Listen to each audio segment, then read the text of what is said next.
Nilifika hapa nikiwa kijana mdogo, nikiwa nimemaliza university, kwa urafiki na undugu ambao tulipata na familia ya Samuel Murithi. Tukaja hapa kanisani tukiwa vijana, nikarudi hapa tena. Wakati huo hata sikuwa nimeoa, nikarudi hapa sasa nikiwa na mke, nikarudi hapa tena nikiwa mbunge, nimekuja hapa nikiwa naibu wa rais, nimekuja hapa kwa mapenzi ya Mungu sasa nikiwa rais wa Kenya. Kwa hivyo hiyo ni urafiki wa sio wa jana, ni urafiki wa zamani. Na sio hapa peke yake, nimetembea sehemu nyingi za taifa letu la Kenya, na ndio mkisikia nikikemea ukabila katika taifa letu la Kenya, ni kwa sababu naamini kwa umoja wa taifa letu la Kenya. Na sio imani ya juzi, ni imani nimekuwa nayo tangu zamani kwamba sisi ni ndugu moja. Nikiwa hapa Manyata, mimi niko nyumbani. Nikiwa hii Embu, mimi najihisi niko nyumbani, kwa sababu mahali huko na uhusiano nayo miaka 35, hapo ni nyumbani. Hii kanisa tumejenga pamoja, ni kweli ama si kweli? Na tumekuwa washirika. Huyu baba wetu Samuel, vile mumesikia, kati ya watoto wake wa kuzaa, mimi ni mmoja wao wa kuwa mtoto wake kwa urafiki. Na ndio nimefurahi sana kuja Embu kila wakati. Nimefurahi kufanya kazi na viongozi wa Embu County, na nimefaidika sehemu kubwa kwa ushirika wenu, urafiki wenu, na vile tumefanya kazi kwa pamoja. Na mimi naendelea na kushukuru kwa watu wa Embu kwa ushirika wenu, kwa kutushikilia, kwa kura mlizonipatia, na kwa maombi mnaombea taifa letu la Kenya na sisi tulio viongozi katika taifa hii. Nasema asante sana. Mimi nataka niwahakikishie ya kwamba urafiki ambao mimi niko nao na nyinyi ni urafiki wa kudumu.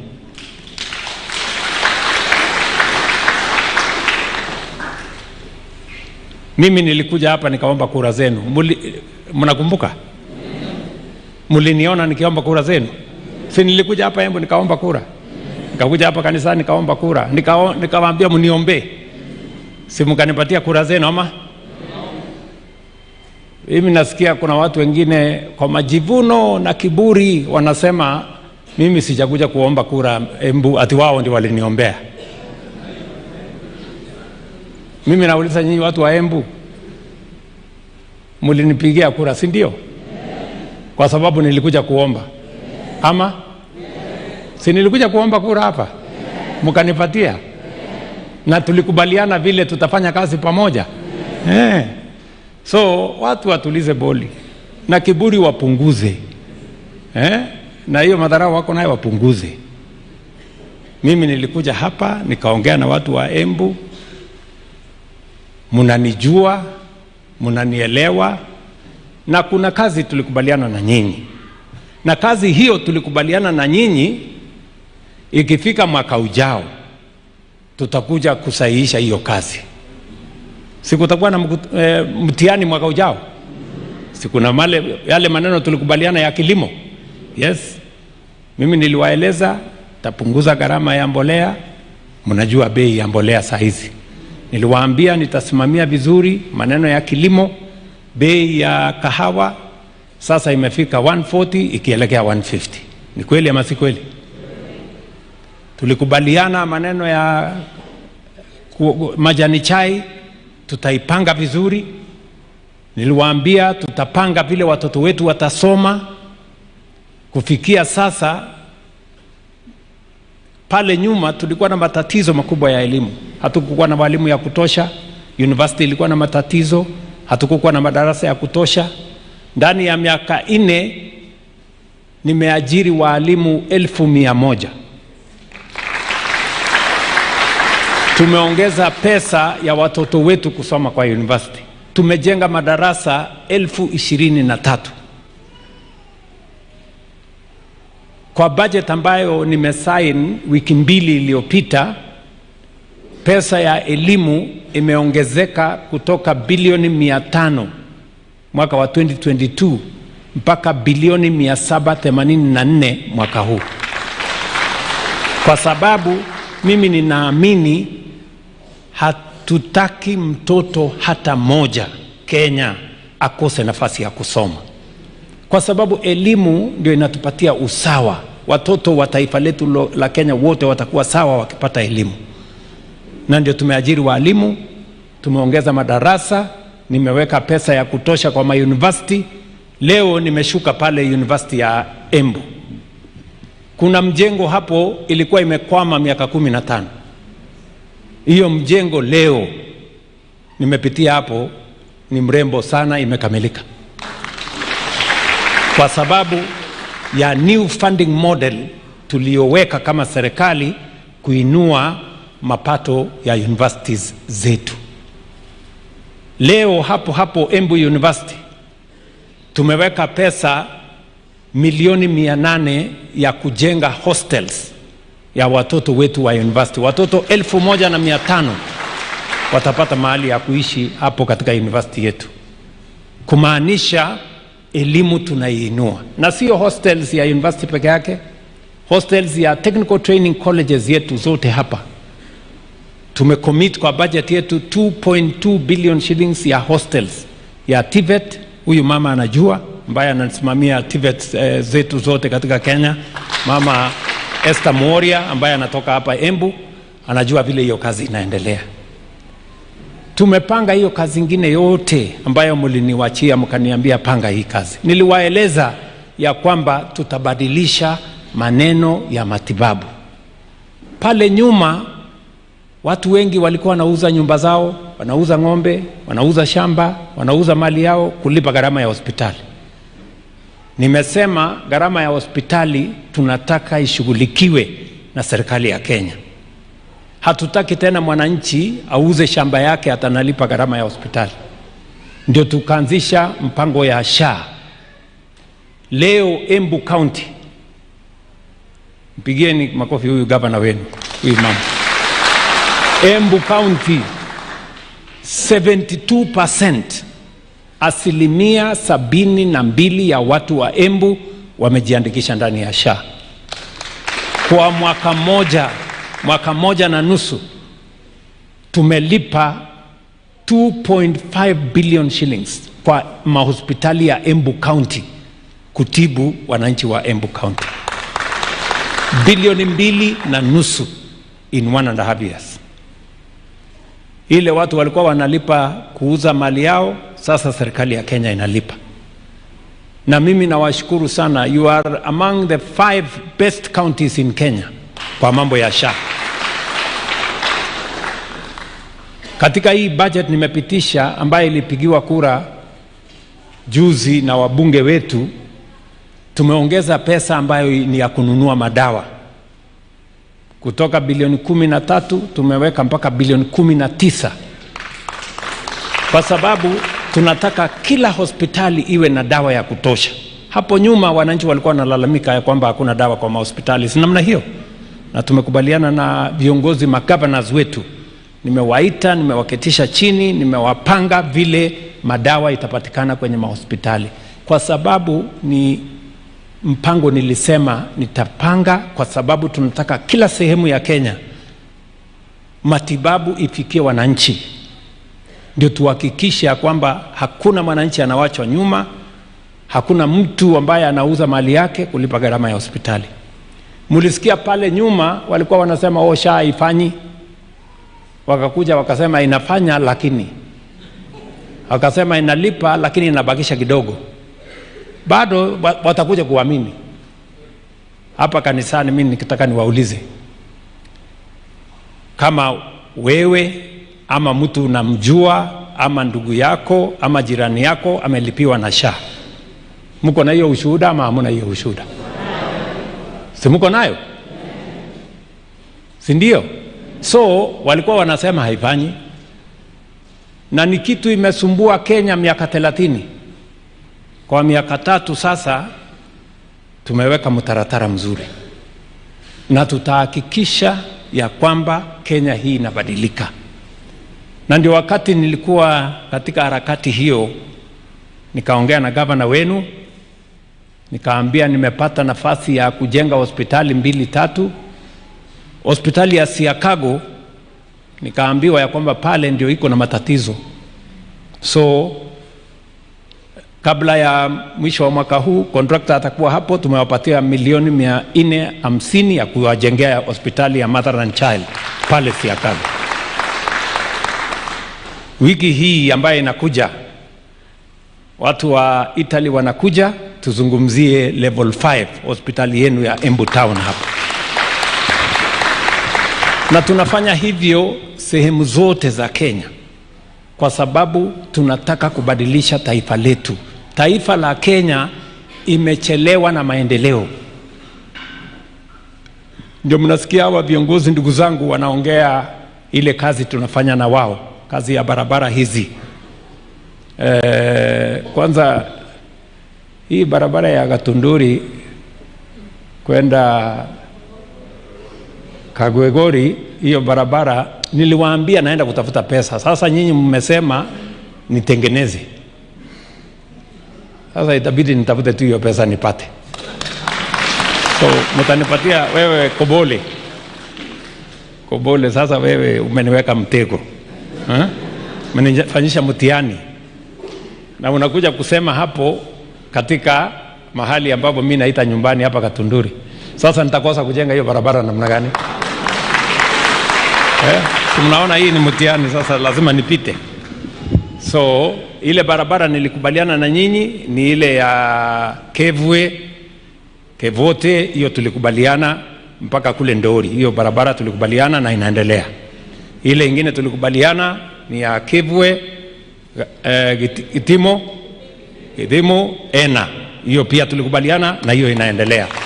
Na zile zingine zote karibu kilomita 250 mpya, barabara karibu 8 mpya tunajenga hapa Embu, kwa sababu tunataka kuharakisha mambo ya maendeleo katika taifa letu.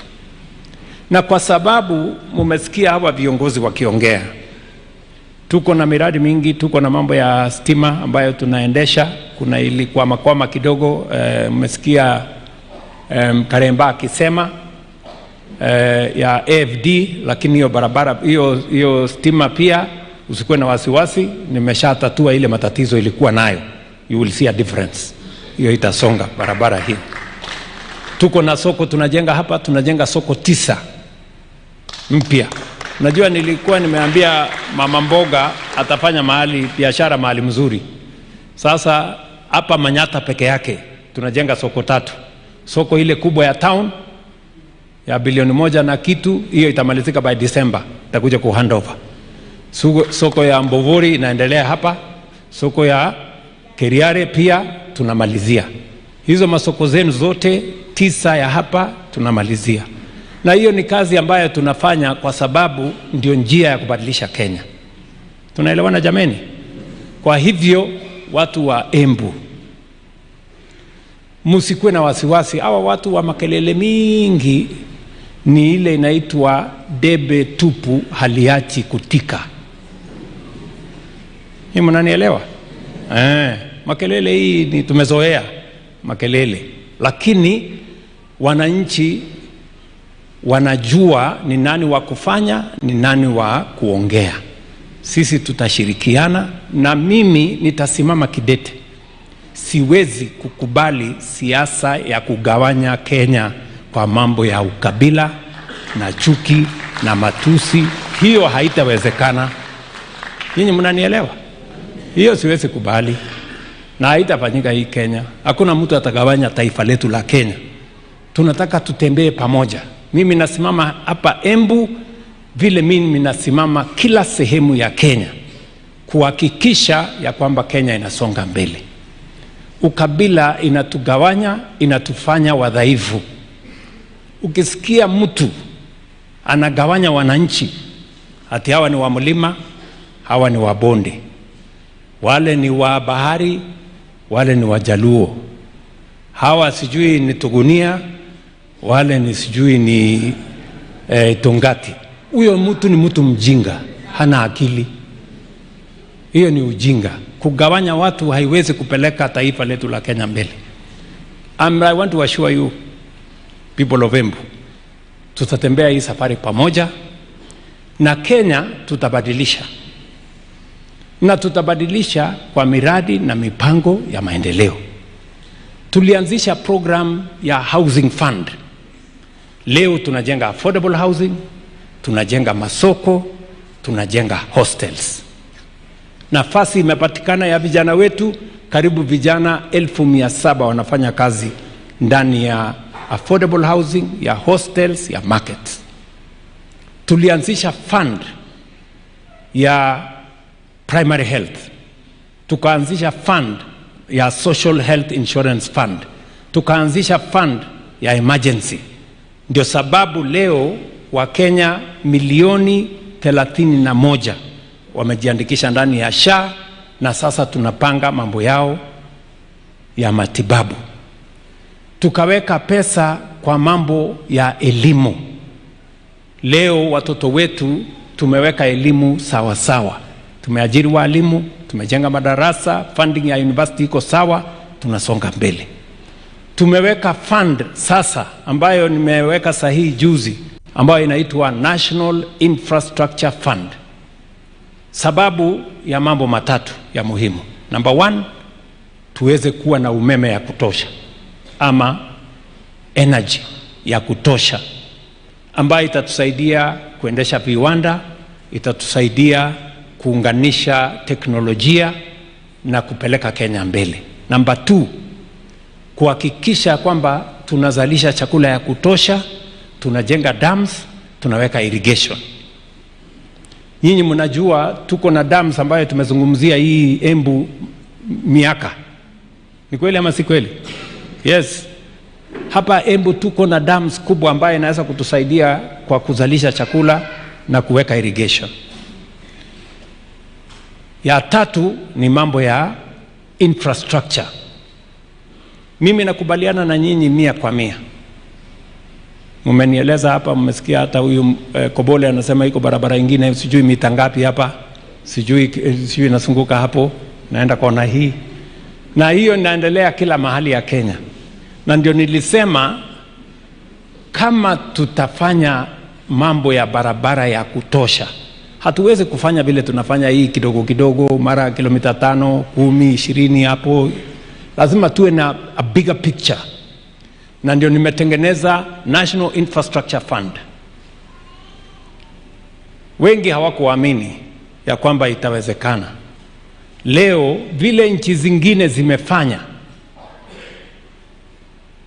na sisi Kenya sasa tumeanza kutembea hiyo barabara.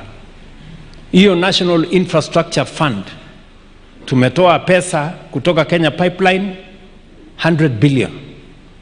Tumetoa sasa pesa kwa hisa ya Safaricom 200 billion. Sasa tayari tuko na bilioni 350 kwa hiyo fund, ambayo itatusaidia kujenga hizi barabara, kuweka mambo ya irrigation, kuweka mambo ya energy. So we have a plan. We have a credible plan.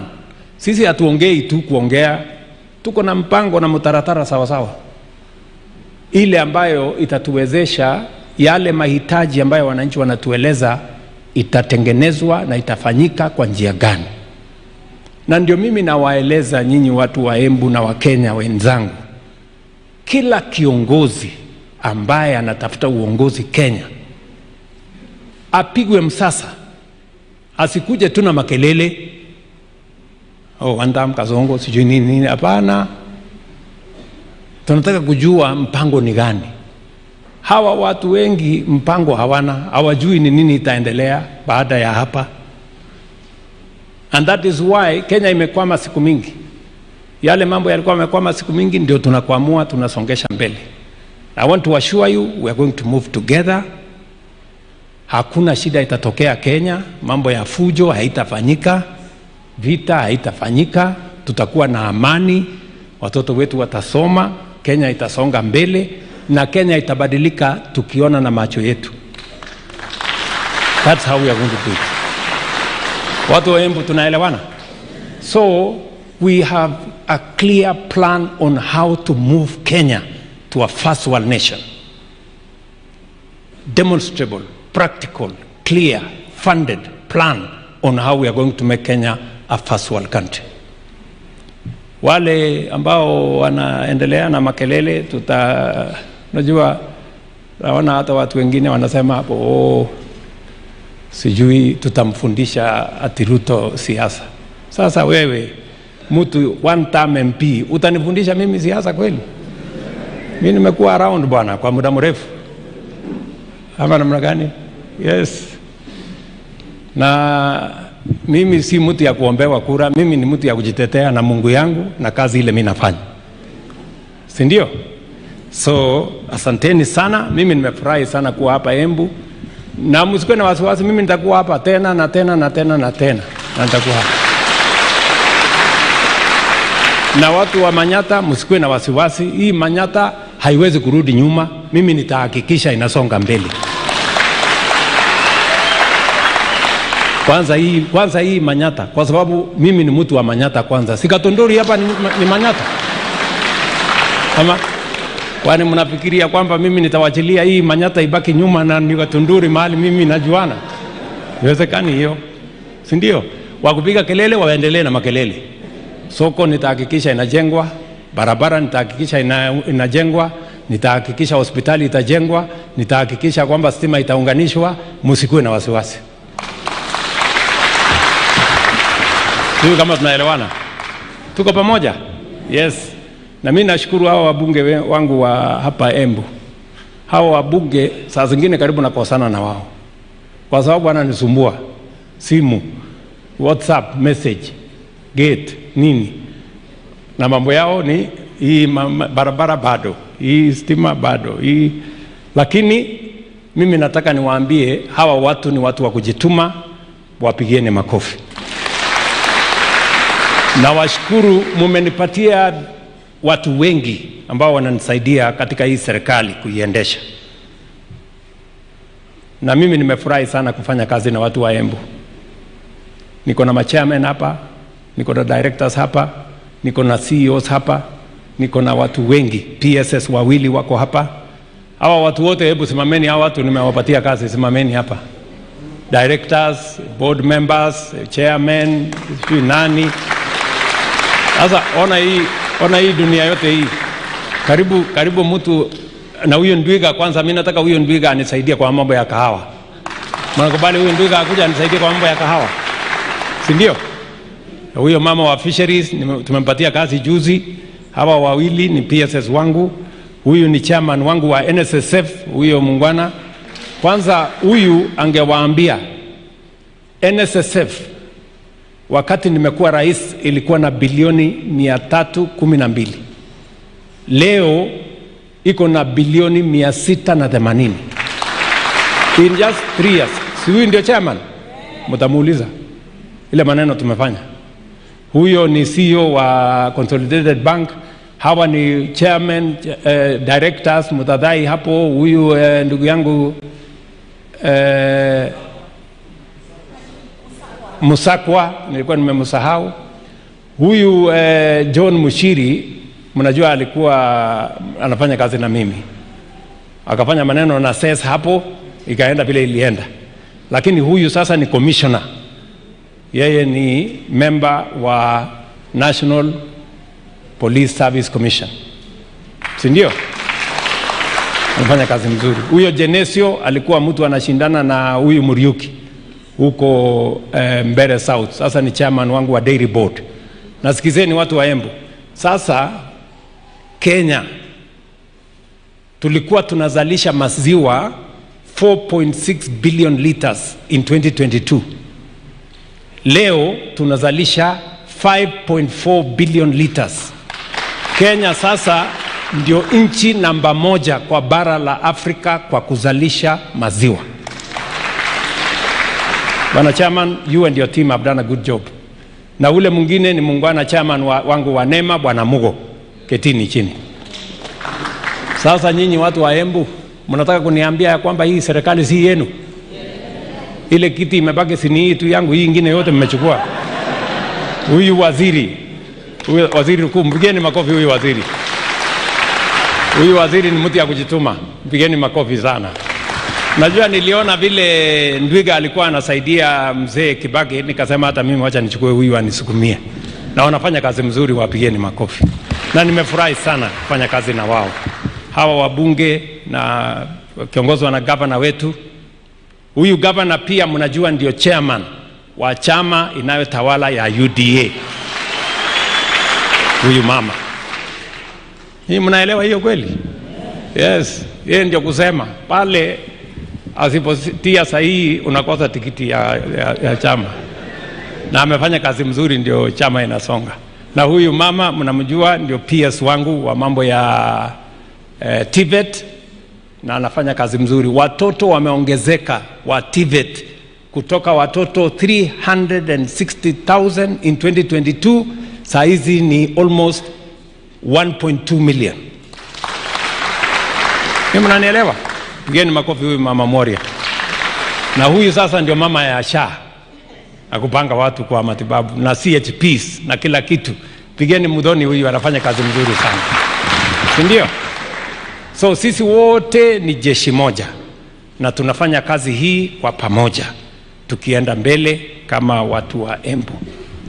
Kwa hivyo najua Askofu Samuel alikuwa amenieleza ya kwamba mnataka kujenga hospitali, mnataka kununua shamba, mnataka kufanya kazi nyingine hapo. Imesemekana inahitajika milioni 25. So mtanipatia account, nyinyi mtakusanya milioni 5, mimi nitatoa milioni 20.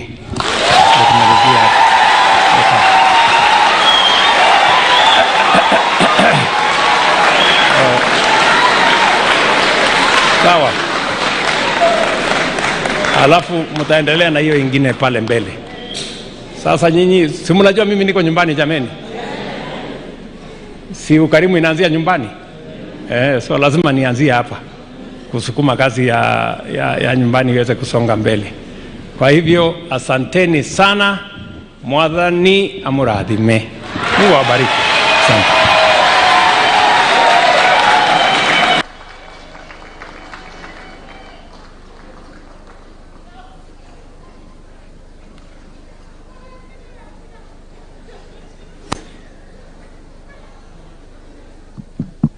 Asante. Asante kwa sababu ya hiyo nafasi. Tunashukuru. Pengine gavana, kama kuna mtu alitaka kusukuma president, si anaweza sukuma tu, naweza tueleza. Ndio mwenye anataka kusukuma. Ndiano na arambe teno. Nero ni munene arambe ni athira. Leo lakini mundu ungeenda kusukuma munene, kama unataka kusukuma president because amemaliza kazi, lakini ile ya kununua shamba ni yetu, tafadhali. Yes. So tafadhali nataka kuwaomba wale wako na kitu mkuje. Nitaanza mimi mwenyewe.